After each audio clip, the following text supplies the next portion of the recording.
my question's also for Chris. That's Eddie from Blanket Boulevard, Chris.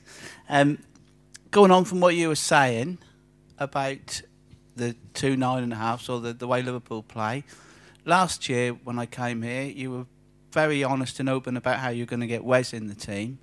And then afterwards you did get Wes in the team. We were quite successful with the way you got it. This year I want to ask you, do you foresee getting Gary Hooper and Ricky van Wolfswinkel in the same side? Do you see a way where you can start with both those players in a similar way to what Liverpool has done? I think I was waiting for that question, actually. And I know that's what most people would like to see.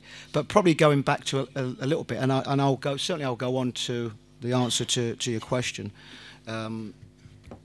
Certainly, in the Premier League, with the formation that most teams are playing, which is with an extra player in midfield and at times with some teams flooding that midfield area, it certainly is more difficult these days to play two number 9s high up the pitch.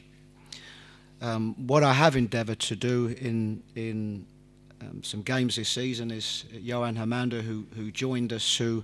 Johan's a player that predominantly was a number 9. Certainly in his time at Bolton, played winner 2 in Galatasaray, but can play anywhere across that front line.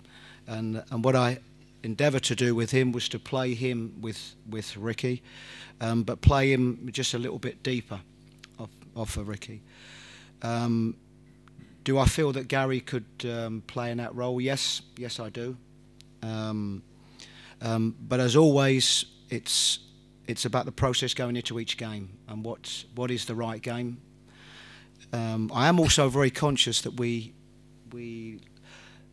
lost a lot of strikers certainly over the last year, and our endeavours in the summer was very much to replace with what we felt was better quality. That can be in different ways. That can be in a starting position. That can be certainly most definitely to give us more competition. Giving us more competition also gives us more competition from the bench. And certainly in the last few games, it's been really pleasing to see what options that we've got from the bench to be able to change, whether that be 60 minutes, 65 minutes earlier in the game. So our first priority was to strengthen the attacking options that we have. I think we've done that with Nathan Redmond. I think we've done that with the 3 strikers that we've brought in. It's now my responsibility to get the right formulas. So perhaps going back to what the question was, yes, I do think they could play together. Difficult for them to play both very high up the pitch together. There'll be certain games possibly that will require that one. Generally, it will have to be one playing off the other. I think Gary's perhaps the more natural one to play off a little bit.